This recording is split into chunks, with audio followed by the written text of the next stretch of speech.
Our next session is a chat on the topic Beyond the Deal, Mastering Integration for Strategic Alignment and Cultural Synergy. Our esteemed speakers for this session are Lauren Odell, Partner and Chief Operating Officer of Gladstone Place Partners, as well as Chip Register, Group CEO of Argano. Please welcome them with a round of applause. Thank you so much, you guys. I'll just spend your time with you.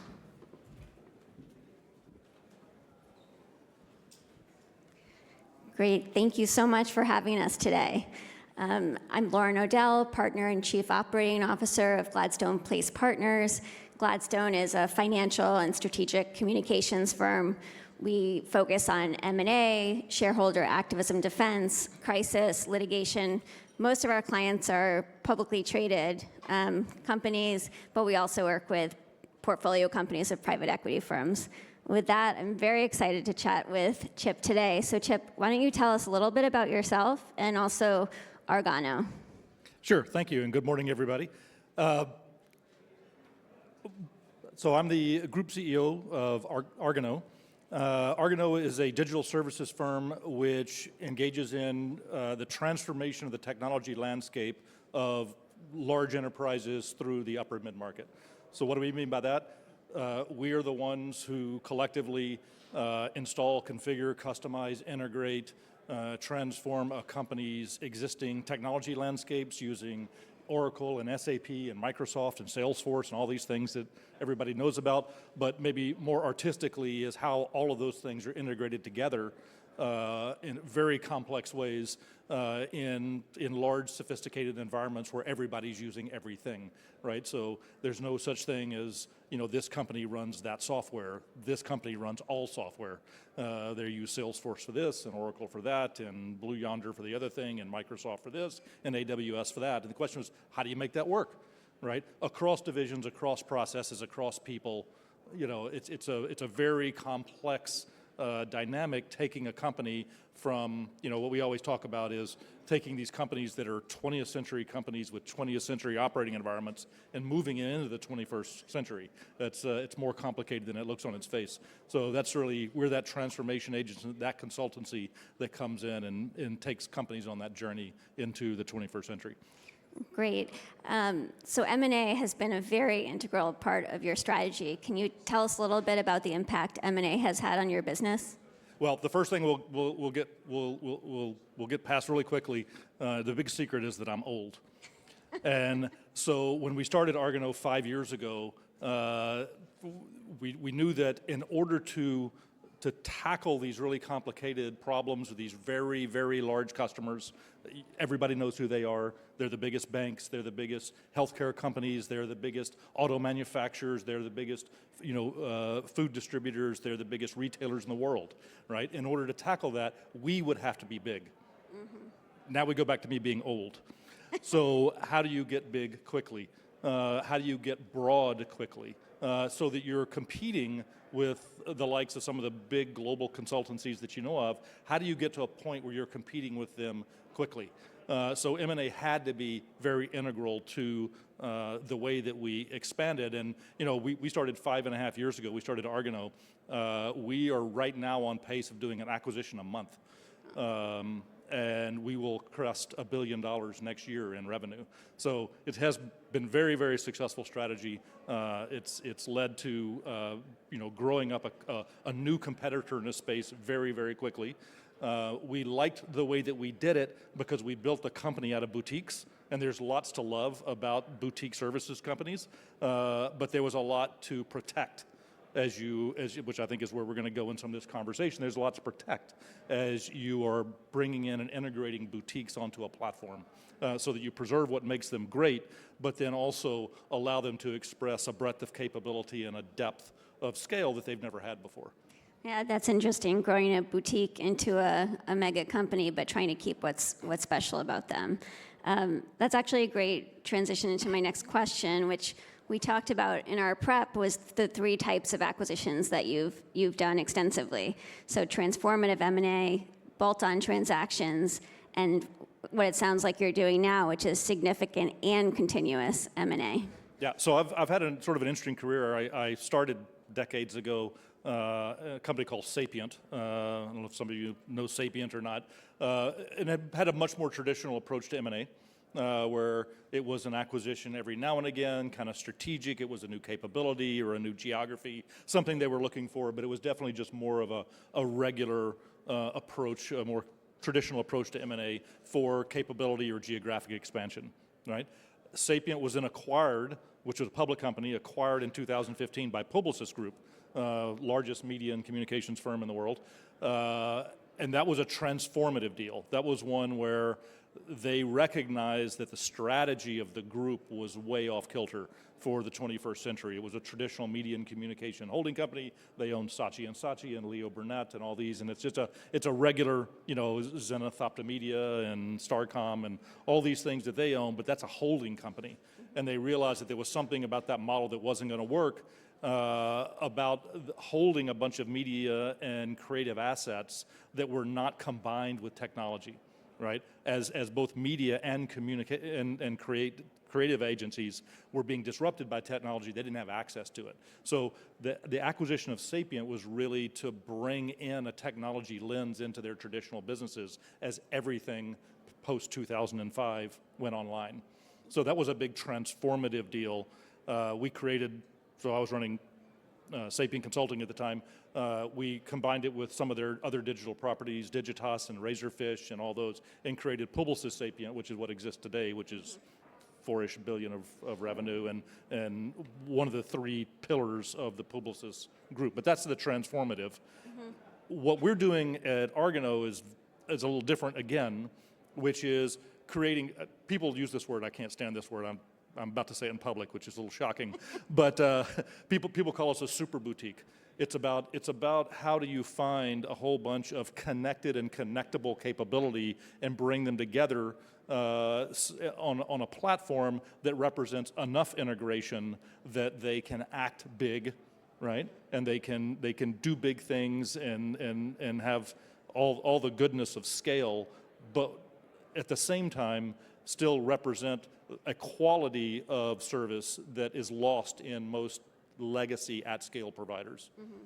I would think that one of those things that you are at risk of losing would be the nimbleness of a boutique business. How do you coach companies or help companies maintain that once they join you? Well, it's all about your philosophy of integration, and ours is we don't have one. Right, so the first thing that we said was that in the integration strategy, as we find these great boutiques that are world class in what they do, their NPS scores, the NPS scores in digital services, customer satisfaction scores, run typically about 30 to 40. And that's sort of at scale, big ones you know of. I'm not advertising them, so I'm not going to say their names. You know who they are. They're really big, big four accounting consultancies and the other ones. They run about a 30 to 40 customer satisfaction or NPS score. The boutiques run about an 80, right? Why? Well, it's kind of a simple idea, really. They're very, very good at what they do. They do a limited thing. They do it over and over again. They have very high-touch engagement. You probably, if you're a client, you've probably met the CEO. It's that kind of thing. So they have very high customer satisfaction. They do very good work. So the question is, can you bring them together in a way they continue to do very good work without breaking them? The key, and this is my experience in all three of these dynamics over decades, the key to that is don't have a playbook, because each one of them comes from somewhere. They are their own thing. They have their own culture. They have their own processes. They have their own way of doing things. They have their own leadership. And if you say you have to go from being something to this in a prescribed way, you're going to break it. And the history, the ash heap of history of professional services firms buying professional services firms is exactly that, right? So we studied I didn't study, I was part of somebody who studied like 200 or 250 acquisitions, the history of these acquisitions, and what they found was in 2 years, and these are basically people-only businesses, in 2 years, the average acquisition had lost 55% of the employees. Wow. So what'd you buy, right? And what that comes from, my diagnosis of that, and there's several, but my main diagnosis of that is there was this playbook that said, here's your red tie and your white shirt and your black shoes, and that's what you're going to do now that you work for this firm, right? Not really understanding where they came from or how they could make the journey into what you wanted to be. So what we have is a very prescriptive and thoughtful framework for what are we looking for in a company, and then we do not integrate it. We have an acquisition holding company called Arganext. Really, that's pretty creative, right?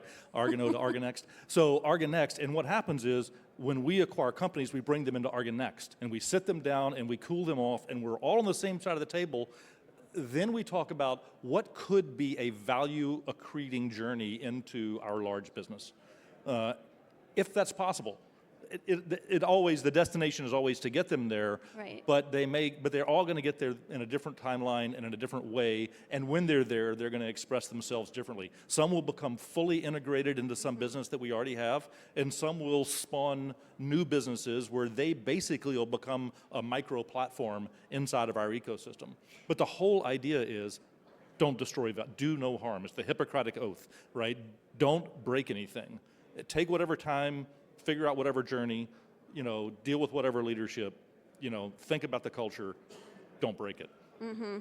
Well, sounds like a very interesting model, because normally we think a lot about M&A, we think about the announcement, and a ton of effort goes into the PR, the communications, and just getting the deal done. Mm-hmm. And then, like you said, with professional services firms, the real value of the deal happens, and do you retain people, do you retain the culture, and do you end up a few years in where you thought you would be? What led you to this pretty innovative strategy around integration? Was it experiences you had prior? It was exactly that. And by the way, this is when you talk to founders, they hate this, right? Because this is pre-deal, they hate this. Because they all want to know what's the integration journey. Exactly. And you say, we don't have one, and they think you're lying. Right, they think there's a secret book somewhere, and that they're going to get handed on, T+1. Yeah, all the names. Here's the book, right? And here's your red shirt and your white tie and whatever. But it's really hard to explain to people. But I think once they get comfortable with the idea, they're like, well, that makes a lot of sense, right? And it works very, very well, right? So, we have a industry-leading retention rate across the entire business, including the fact that we're acquiring a company a month. So people get very comfortable with the fact that they're treated well. And one of the observations, I think, getting to your question, one of the observations we had early was, look, 90% of the people that work at Argano did not choose to work at Argano. Mm-hmm. Right? You have to go in with a recognition like that you were out there acquiring companies. People chose, these are talented people. They chose to work for a boutique. They probably chose to work for a smaller company for a reason. Right? And that reason usually is, they wanted a more familiar environment. They wanted to do, very specific work. They wanted a certain culture in the organization. And if you say, well, you chose that, but now this bought you, mm-hmm. right? And there's no recognition of that disconnect, that's where you start losing people. And, top talent goes fast in my business. Mm-hmm, mm-hmm. Well, tell us a little bit about your acquisition strategy. It sounds also quite bespoke and unique with the 4 Cs. Yeah, the 4 Cs. People love the 4 Cs. So the 4 Cs is a strategic framework, because what we're doing is we're out there in the world putting together boutiques that represent a breadth of capability that's connected, right? Because our clients, as we said, our clients are in this universe where they're using all sorts of technologies, all sorts of data frameworks, all sorts of public clouds. And the question is, we have to have some of all of that, and because they're all independent, sort of bespoke constellations. Mm-hmm. If you go to this bank or that retailer or this auto manufacturer or that media company, every constellation of technologies that they're using is different. So we have to have all of them. Mm-hmm. And we have to be able to use them in a connected way. So we're out there looking for these boutiques. 4 Cs. One is completeness. The first C is completeness, right? Does that acquisition represent something that completes capability that we have, right? So we may have some of an ecosystem take an Oracle. We may have some Oracle capability, not all Oracle capabilities inside their ecosystem or in any other. I'm just picking on Oracle because they're in the news a lot. So first one is completeness. Does it complete something? The second is connectedness. right? That idea of constellations, do we see patterns of constellations in different industries where they're going to use this technology, this technology, this technology, and this technology? And they do that, we see that as a repeatable pattern. So these connectedness, like when we see that, we're going to need some more of this, because as we're in that industry a lot, this is a weak spot for us. So completeness, connectedness, and claim is the other one.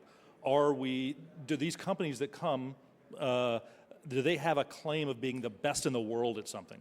Very important to us, because what we have done is aggregated claims. People say, this is the best in the world shop at doing this thing. We want that, because we want the brand equity to transfer to us to being the best in the world at doing that thing, right? And then the fourth, which everybody gets a chuckle out of, the 4C is quality. So we had to, we spell it CWALITY, because it had to fit into the 4C framework. But we don't do the bird with a broken wing thing, or the unique fixer-upper opportunity, or any of those kinds of things. All the companies are high-performing companies. They're well-led. They grow well. They have great relationships to their clients and their software partners and those kinds of things. Very important, because at the level of pace that we're at, we don't have time to fix anything. So the companies have to come in as pretty high performing, so that they can just come into our ecosystem as effortlessly as possible.